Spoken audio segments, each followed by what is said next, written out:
Assalamualaikum warahmatullahi wabarakatuh. Nama saya Cutnora Syifa, NIM 1904030037 dari kelas Teknik Industri A, Universitas Sumatera Utara. Jadi kali ini saya akan membahas mengenai organisasi manajemen perusahaan industri. Jadi kali ini saya akan membahas mengenai definisi manajemen, kemudian fungsi-fungsi manajemen, kemudian proses manajemen, kemudian keahlian manajerial, dan tingkatan manajemen. Jadi materi yang pertama yaitu definisi manajemen. Definisi manajemen ini dapat kita lihat dari 3 pengertian. Yang pertama yaitu manajemen sebagai suatu proses. Di sini, manajemen sebagai suatu proses ini melihat bagaimana cara orang untuk mencapai tujuan yang telah ditetapkan terlebih dahulu. Berdasarkan Encyclopedia of the Social Science, manajemen sebagai suatu proses ini merupakan pelaksanaan suatu tujuan tertentu dan dilaksanakan dan diawasi. Kemudian menurut George R. Terry, manajemen sebagai suatu proses ini yaitu cara pencapaian tujuan yang telah ditentukan terlebih dahulu dengan melalui kegiatan orang lain. Kemudian definisi manajemen yang kedua yaitu manajemen sebagai suatu kolektivitas manusia. Jadi manajemen sebagai suatu kolektivitas ini merupakan suatu kumpulan dari orang-orang yang bekerja sama untuk mencapai tujuan bersama. Kolektivitas atau kumpulan orang-orang ini disebut dengan manajemen. Sedangkan orang yang bertanggung jawab terhadap terlaksananya suatu tujuan atau berjalannya aktivitas manajemen disebut manajer. Kemudian yang ketiga, manajemen itu sebagai ilmu dan seni. Jadi manajemen sebagai ilmu dan seni itu melihat bagaimana aktivitas manajemen dihubungkan dengan prinsip dari manajemen. Di sini manajemen sebagai ilmu dan seni ini memandang bahwa di dalam mencapai suatu tujuan diperlukan kerjasama dengan orang lain, bagaimana cara memerintahkan pada orang lain agar mau bekerja sama. Pada hakikatnya, kegiatan manusia pada umumnya adalah managing atau mengatur. Untuk mengatur di sini diperlukanlah suatu seni, bagaimana orang lain melakukan pekerjaan untuk mencapai tujuan bersama. Kemudian yang selanjutnya yaitu fungsi-fungsi manajemen. Manajemen dapat berarti pencapaian tujuan melalui pelaksanaan fungsi tertentu. Tapi belum ada konsensus atau ketetapan ataupun kesepakatan apa yang menjadi fungsi-fungsi manajemen. Berdasarkan pendapat-pendapat para penulis, yang pertama yaitu Ernest Dale, dia memaparkan bahwa fungsi-fungsi dari manajemen itu berupa planning, organizing, staffing, directing, innovating, representing, dan controlling. Kemudian ada juga pendapat dari Lyndall F. Urwich. Dia mengemukakan bahwa fungsi-fungsi dari manajemen itu berupa forecasting, planning, organizing, commanding, coordinating, dan controlling. Nah, namun pada hakikatnya kita dapat menyimpulkan atau mengelompokkan fungsi-fungsi dari manajemen tersebut ke dalam 10 fungsi. Di antaranya yaitu yang pertama forecasting atau ramalan. Jadi di sini seorang manajer itu harus mampu memproyeksikan terhadap kemungkinan yang akan terjadi bila sesuatu dikerjakan. Dia harus mampu memprediksi apa saja sih yang akan terjadi jika proyek tersebut dilaksanakan. Kemudian yang kedua yaitu planning atau perencanaan. Di sini planning itu penentuan serangkaian tindakan dan kegiatan untuk mencapai hasil yang diinginkan. Kemudian yang ketiga yaitu organizing atau organisasi, yaitu pengelompokan kegiatan untuk mencapai tujuan, termasuk dalam hal ini penetapan susunan organisasi, tugas, dan fungsinya. Jadi seorang manajer itu harus mampu mengelompokkan kegiatan-kegiatan tertentu untuk mencapai tujuan yang diharapkan. Kemudian seorang manajer itu juga harus mampu menetapkan susunan-susunan organisasi berdasarkan fungsi-fungsinya sendiri. Kemudian fungsi yang keempat yaitu staffing atau assembling resources atau penyusunan personalia. Jadi di sini seorang manajer itu harus mampu menyusun personalia sejak dari penarikan tenaga kerja baru. Jadi ketika dia melakukan sebuah perekrutan karyawan, dia harus tahu di bagian mana karyawan tersebut akan ditempatkan. Kemudian yang kelima yaitu directing atau commanding, pengarah atau mengkomando. Jadi di sini seorang manajer itu harus mampu memberi bimbingan, saran-saran, dan perintah dalam pelaksanaan tugas masing-masing bawahan untuk dilaksanakan dengan baik dan benar sesuai dengan tujuan yang telah ditetapkan. Kemudian yang keenam yaitu ada leading. Leading itu berarti kepemimpinan. Jadi di sini seorang manajer harus mempunyai sifat kepemimpinan sehingga dia mampu meminta orang lain agar bertindak sesuai dengan tujuan yang telah ditetapkan.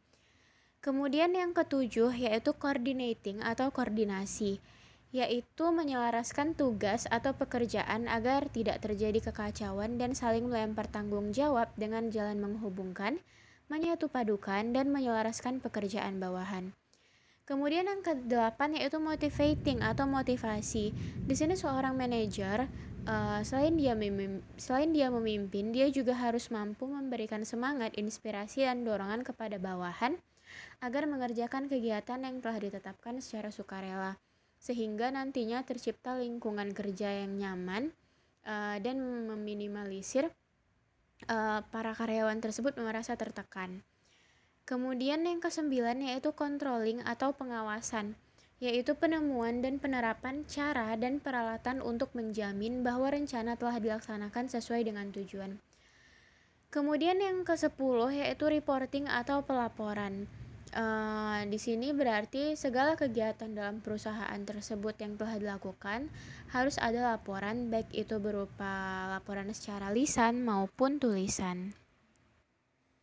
Nah, selanjutnya yaitu saya akan membahas mengenai proses dari manajemen. The management process. Yang pertama yaitu planning. Jadi di sini ini merupakan proses perencanaan di mana kita di sini menyusun program-program untuk mencapainya. Dan perencanaan program-program ini juga harus sesuai dengan visi dan misi perusahaan. Kemudian yang kedua yaitu organizing.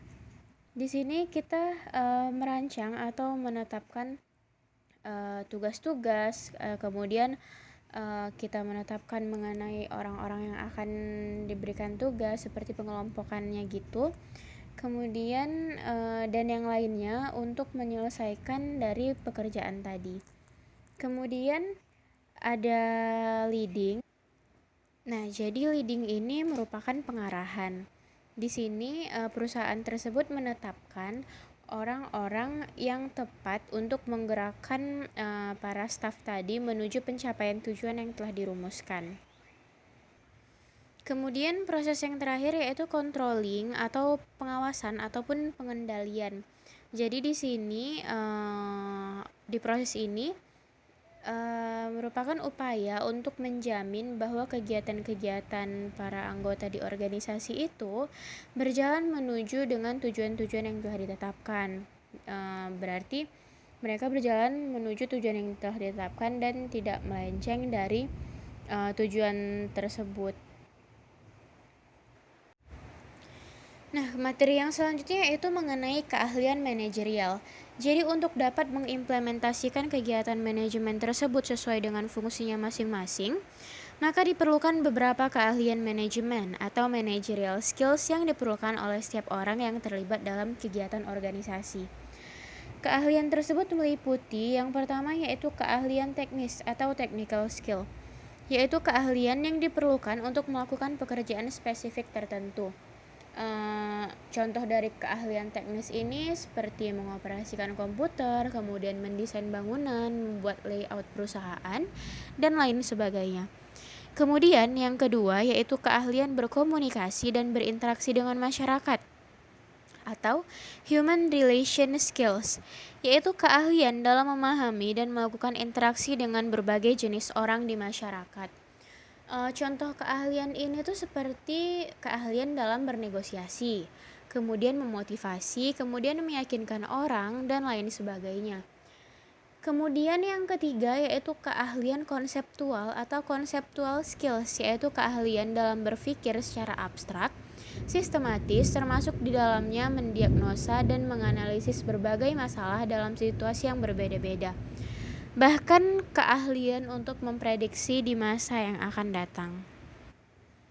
Nah, jadi selain 3 keahlian yang saya paparkan tadi, seorang manajer itu juga harus dituntut memiliki keahlian dalam pengambilan keputusan atau decision making skills, kemudian keahlian dalam mengelola waktu atau time management skills, kemudian juga harus memiliki keahlian dalam manajemen global atau global management skills, dan juga keahlian dalam hal teknologi atau technological skills.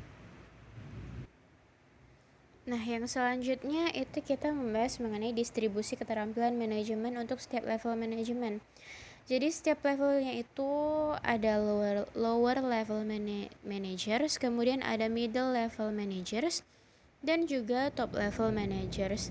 Jadi bagi lower level managers itu bobot yang terbesar adalah keterampilan teknis, diikuti keterampilan manusiawi, lalu keterampilan konseptual. Kemudian semakin ke arah top level managers, bobot terbesar adalah keterampilan konseptual atau conceptual skills, diikuti dengan human skills dan technical skills.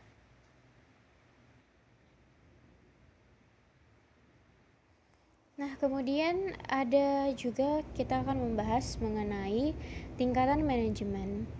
Jadi tingkatan manajemen itu dari yang paling tinggi top managers, kemudian middle managers, kemudian first line managers, dan yang terakhir itu operatives. Jadi yang pertama yaitu manajemen puncak atau top management. Di sini manajer bertanggung jawab atas pengaruh yang ditimbulkan dari keputusan-keputusan manajemen keseluruhan dari organisasi. Misalnya, direktur, wakil direktur, direktur utama. Keahlian yang dimiliki para manajer tingkat puncak adalah konseptual. Artinya keahlian untuk membuat dan merumuskan konsep untuk dilaksanakan oleh tingkatan manajer di bawahnya. Berarti top manager ini termasuk dalam top level managers. Kemudian yang kedua itu merupakan manajemen menengah atau middle management. Jadi di sini manajemen menengah ini harus memiliki keahlian intrapersonal atau manusiawi. Artinya keahlian untuk berkomunikasi, bekerja sama, dan memotivasi orang lain. Jadi di sini manajer bertanggung jawab melaksanakan rencana dan memastikan tercapainya suatu tujuan. Contoh dari manajemen menengah ini yaitu seperti manajer wilayah, kepala divisi, dan direktur produk. Kemudian yang ketiga yaitu manajemen lini bawah atau low management. Di sini manajer bertanggung jawab menyelesaikan rencana-rencana yang telah ditetapkan oleh para manajer yang lebih tinggi. Pada tingkatan ini juga memiliki keahlian, yaitu keahlian teknis. Artinya keahlian yang mencakup prosedur, teknik, pengetahuan, dan keahlian dalam bidang khusus. Misalnya supervisor atau pengawas produksi dan mandor. Kemudian yang paling rendah itu ada operatives. Itu dia menjalankan kegiatan-kegiatan implementatif sesuai dengan yang ditugaskan oleh top management melalui middle managers dan first line managers atau para pekerja teknis. Nah, jadi yang dapat kita tarik kesimpulan dari tingkatan manajemen itu yaitu semakin rendah jabatan maka lebih banyak mengerjakan fungsi manajemen operatif atau pekerjaan-pekerjaan yang memang langsung dikerjakan di lapangan, yang memang langsung berkaitan dengan operator dari perusahaan tersebut. Kemudian semakin tinggi jabatan maka akan lebih banyak menggunakan fungsi administratif. Jadi semakin tinggi jenjang manajemen maka semakin strategik proses manajemen dan berdimensi jangka panjang. Oleh karena itu membutuhkan keahlian manajerial yang lebih bersifat konseptual. Jadi sekian pemaparan dari saya mengenai manajemen perusahaan industri. Terima kasih dan mohon maaf apabila ada kesalahan. Assalamualaikum warahmatullahi wabarakatuh.